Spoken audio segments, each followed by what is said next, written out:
नमस्कार। उत्तर प्रदेश में बेसिक शिक्षा के विभाग में अध्यापकों की भर्ती का विवाद वर्षों से यथावत है। नौजवान कह रहे हैं, अभ्यर्थी कह रहे हैं कि पिछले 5 वर्षों से कोई नई पूर्ण भर्ती नहीं आई। सोचिए, पहले जब देश आजाद हुआ था तो देश की तरक्की के लिए पंचवर्षीय योजनाएं बनाई गई थी, 5 ईयर प्लान्स कहते थे। यहां बेसिक शिक्षा विभाग में उत्तर प्रदेश में 5 सालों से कोई पूर्ण नई भर्ती नहीं आई।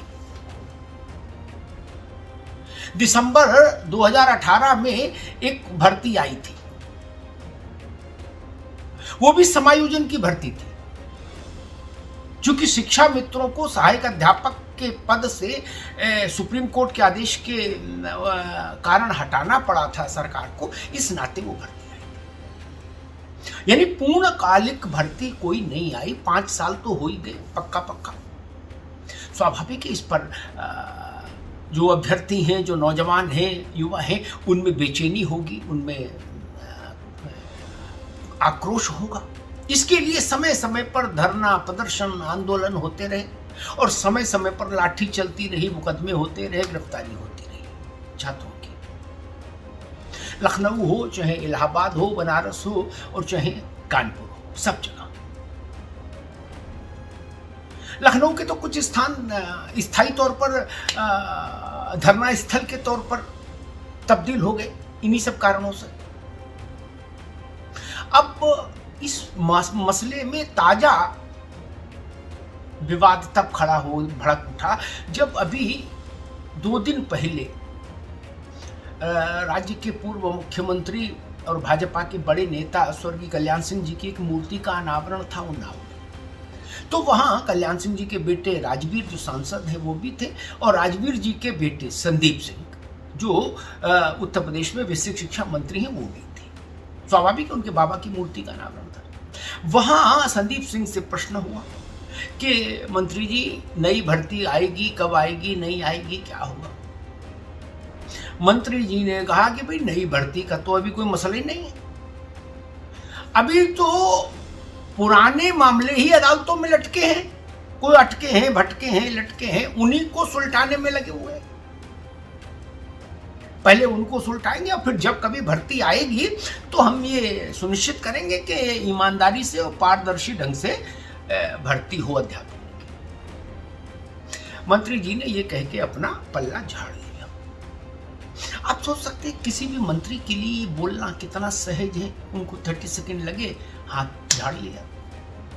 लेकिन लाखों नौजवानों के लिए सुनना कितना कठिन है, और उन लाखों नौजवानों के माता पिता के लिए मंत्री के इस उद्बोधन को स्वीकार करना कितना कठिन है, जिन्होंने खेत बेच दिया, बैल बेच दिए, अपने खड़ुआ, बिछुआ, हसुआ गिरवी रख दिए बच्चे को पढ़ाने के लिए कि बीएड कर लेगा, बीटीसी कर लेगा, डीएलडी कर लेगा और तमाम तरीके के कोर्स कर लेगा तो कहीं मास्टर हो जाएगा सरकारी स्कूल में, तो जीवन कट जाएगा।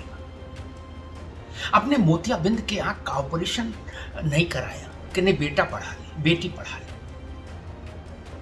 नाना प्रकार की परीक्षाएं टीईटी से लेके और किस किस तरह की दिलवाई, बसों में धक्के खाए बच्चों को लेकर। उन माता पिता से आप ये अपेक्षा कर सकते हैं कि वो आदरणीय मंत्री जी के इस वक्तव्य को ताली बजाकर इसका स्वागत करेंगे? क्या किसी माता पिता के पास इतना बड़ा कलेजा है? नहीं। एक बेसिक सवाल ये भी खड़ा होता है, मैं उसकी टेक्निकलिटीज में नहीं जा रहा, वो तो अधिकारी देखें, लेकिन एक बेसिक सवाल खड़ा होता है कि क्या 5 साल में उत्तर प्रदेश के प्राइमरी स्कूल्स में अध्यापक रिटायर नहीं हुए? क्या 5 वर्ष में दुर्भाग्यवश कुछ अध्यापक दिवंगत नहीं हुए होंगे?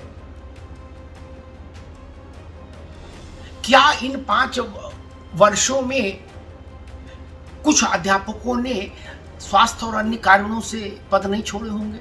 और अगर इनका उत्तर है हाँ, तो उन पदों पर कौन लोग हैं? वो पद खाली होंगे क्योंकि नई भर्ती तो आपने की नहीं। एक और प्रश्न खड़ा होता है। हर शैक्षणिक सत्र के बाद शासन एक आंकड़ा जारी करता है और उसमें अपनी पीठ थपथपाता है कि भाई पिछली बार से 20%, 25%, 12%, 18% ज्यादा बच्चे इस बार स्कूल में पंजीकृत हुए, बेसिक शिक्षा के स्कूल। तो अगर बच्चा बढ़ रहा है हर साल स्कूलों में और नया अध्यापक भर्ती नहीं हो रहा, पुराना रिटायर हो रहा है, तो पढ़ा कौन रहा है ना? किसी भी सामान्य व्यक्ति से जिसका बेसिक शिक्षा में की इस तमाम तरीके की टेक्निकलिटीज से कोई लेना देना नहीं हो, उससे भी आप पूछिएगा तो वो भी बता देगा क्या ये है तो भाई कुछ गड़बड़। अगर हर साल 10 लाख 20 लाख बच्चा ज्यादा इनरोल हो रहा है तो उसको पढ़ाने के लिए अध्यापक भी तो उतनी संख्या में पढ़ना चाहिए। नहीं, एक चतुराई का खेल और जो थोड़ा अनैतिक सा है। शिक्षा मित्र उनको 10,000 रुपए का मानदेय मिलता है, साल में 11 महीने का। अनुदेशकों को मिलना 17,000 चाहिए था कोर्ट के आदेश पर, लेकिन मिलता है 9,000। या सरकार कहती है कि आपको इसलिए कम पैसा मिल रहा है क्योंकि आप अध्यापक नहीं, आप अध्यापक की कैटेगरी में नहीं है, अध्यापक की श्रेणी में नहीं है, शिक्षा मित्र और अनुदेशक। लेकिन जब नई भर्ती न आए, नए टीचर भर्ती न करने हो, इसके लिए शासन को आंकड़ों का खेल खेलना होता है, तो वो उत्तर प्रदेश के बेसिक शिक्षा के अध्यापकों में अनुदेशक और शिक्षा मित्र भी जोड़ के संख्या पूरी कर देता है, कहता है लो जी हो गया पूरे। ये बात गलत है। या तो इस बात पर टिकिए कि वो अध्यापक नहीं है इसलिए उनको कम मानदेय है, इसलिए वो अध्यापकों की सूची में भी शामिल नहीं होंगे। और अगर आप उनको अध्यापक की सूची में शामिल करके विधानसभा में के पटल पर वो आंकड़ा रख के अपनी जान छुड़ाते हैं, तो नैतिक होगा उनको अध्यापकों के समान वेतन दीजिए, मानदेय दीजिए। वेतन ना बोलिए उसको, मानदेय बोलिए, लेकिन दीजिए तो। अगर विधानसभा में सरकार ने शिक्षा मित्रों के कुल संख्या को, अनुदेशकों की कुल संख्या को शिक्षकों की संख्या में ही जोड़ दिया, तो नैसर्गिक न्याय कहता है कि उन शिक्षा मित्रों और अनुदेशकों को अध्यापक का वेतनमान मिलना चाहिए, मानदेय मिलना चाहिए। 9,000 रुपए पाने वाले को आप अध्यापक में कैसे जोड़ रहे संख्या में? ये घालमेल खराब है। लखनऊ में आंदोलन चल रहा है, इलाहाबाद में आंदोलन चल रहा है, लाखों अभ्यर्थी परेशान हैं। ये प्राइमरी स्कूल के टीचर के लिए तमाम किस्म की ट्रेनिंग जो है, इसके आपने गली गली मोहल्ले मोहल्ले स्कूल क्यों खोल रखे हैं? फिर जब भर्ती नहीं देनी 5-5, 10-10 साल, चाहे कितने भी बच्चे बढ़ जाएं, चाहे कितने भी अध्यापक सेवानिवृत्त हो जाएं, नई भर्ती नहीं लानी तो ये ट्रेनिंग के स्कूल तो बंद करिए। ये बार बार परीक्षाएं क्यों कराते हैं? टीईटी और कौन टेट और कौन सुपर टेट और महा सुपर टेट और अल्ट्रा सुपर टेट, ये क्या है? बंद करिए। नहीं, बंद कर दीजिए 10-5 साल के लिए। जब 5 साल बिना किसी भर्ती के भी उत्तर प्रदेश का प्राइमरी शिक्षा का ढांचा अच्छे से चल रहा है शासन के मुताबिक, तो तुरंत ही बंद कर देना चाहिए सारे स्कूल, प्रशिक्षण के सारे स्कूल और पात्रता की सारी परीक्षाएं। क्यों नहीं 10 साल के लिए बंद कर दीजिए? ना नौजवान ट्रेनिंग करके आएगा, ना भर्ती की अपेक्षा करेगा, ना उसकी आकांक्षा होगी कि भर्ती हो अध्यापकों की।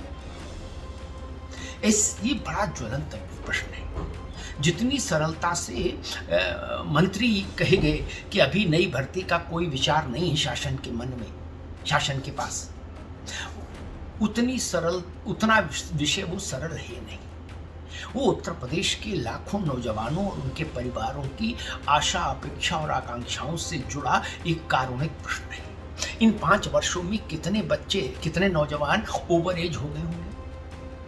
कितने नौजवानों के परिवारों की आर्थिक तौर पर कमर टूट गई होगी? कितने नौजवानों ने निराशा के क्षणों में कुछ ऐसे कदम उठा लिए होंगे जो नहीं उठाने चाहिए? इसकी जिम्मेदारी किसकी? बड़ा सवाल है। उत्तर प्रदेश में बेसिक शिक्षा के ढांचे में आमूल-चूल परिवर्तन की जरूरत है। कॉस्मेटिक सर्जरी नहीं, ओपन हार्ट सर्जरी चाहिए उत्तर प्रदेश के बेसिक शिक्षा विभाग को। धन्यवाद।